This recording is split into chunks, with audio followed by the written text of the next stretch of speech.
తెలంగాణ ఇప్పుడు మోడీ చేతుల్లోకి వెళ్ళిపోయిన రాష్ట్రం. ఇక్కడ గెలిచింది కాంగ్రెస్ కదా అని మీరు అనుకోవచ్చు, కానీ ఇక్కడే ఉంది అసలు కథ. ఎస్, ఇవాళ తెలంగాణలో కాంగ్రెస్ గెలిచింది అంటే అది మోడీ పుణ్యమే.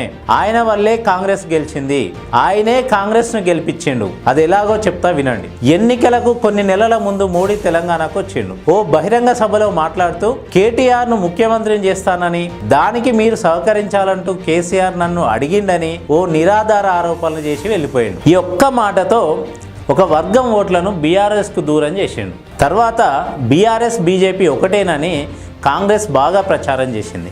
అక్కడే మోడీ తన ఫస్ట్ టార్గెట్ రీచ్ అయ్యాడు. తర్వాత జరిగిన ఎన్నికల ప్రక్రియలో కూడా కాంగ్రెస్కు అనుకూల నిర్ణయాలే తీసుకుంటూ వచ్చారు. మేడిగడ్డ రిపోర్టు కావచ్చు, రైతు బంధు ఆపేయడం కావచ్చు, ఇలాంటివన్నీ మోడీ ఆదేశాల మేరకే జరిగిందనేది ఓపెన్ సీక్రెట్. జాతీయ స్థాయిలో తన ప్రధాన శత్రువైన కాంగ్రెస్ పార్టీని మోడీ తెలంగాణలో ఎందుకు గెలిపిస్తాడనేది చాలా మందికి అర్థం కాదు. అదే అసలు మాస్టర్ ప్లాన్. శత్రువుకి శత్రువు మిత్రుడైనట్టు కేసీఆర్ ను డైరెక్ట్ గా ఓడించడం బీజేపీ తరం కాదు. కాబట్టి కేసీఆర్ కుర్చీలో ఉన్నన్ని రోజులు తెలంగాణపై మోడీ పెత్తనం చేయలేడు. కాబట్టి తెలంగాణ జాతిని, తెలంగాణ సంపదను మోడీ అండ్ కో టచ్ కూడా చేయలేదు. అందుకే కాంగ్రెస్ ను అడ్డం పెట్టుకొని కేసీఆర్ ను ఓడించిండు. పైగా రాష్ట్రానికి ముఖ్యమంత్రిగా ఉన్నది ఒక ఆర్ఎస్ఎస్లో కీలకంగా పనిచేసిన వ్యక్తి. అందుకే గెలవగానే రేవంత్ వెళ్ళి మోడీని కలిసి వచ్చిండు. ఆ భేటీ ముగిసిన వెంటనే మోడీ అదానితో మాట్లాడి రాష్ట్రానికి పంపించిండు. అంటే కేసీఆర్ గారు 9.5 ఏళ్ళు రాష్ట్రాన్ని పాలిస్తే ఒక్కసారి కూడా ఇక్కడ అదాని బ్యాచ్ అడుగు పెట్టలేకపోయింది. కానీ రేవంత్ ముఖ్యమంత్రి కుర్చీలో కూర్చోగానే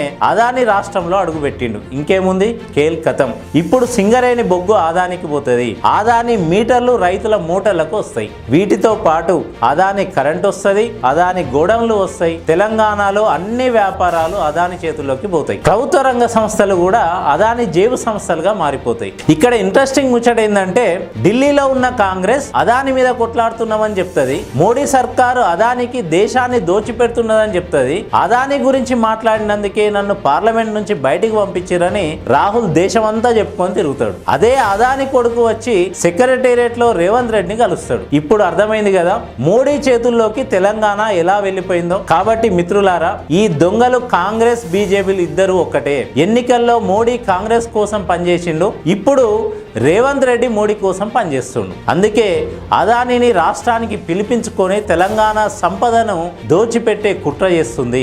అలాగే రేపు ఇదే మోడీ అంబానీని పంపిస్తాడు, రేవంత్ తోని దోస్తానం చేపిస్తాడు. కావాలంటే మీరు చూడండి. అసలు ఇవన్నీ పక్కన పెడితే రేవంత్ రెడ్డిది ఆర్ఎస్ఎస్, మోడీది ఆర్ఎస్ఎస్. ఇది ఒక్కటి చాలదా మోడీ రేవంత్ రెడ్డి ఒకటే అనడానికి? జై తెలంగాణ, జై బీఆర్.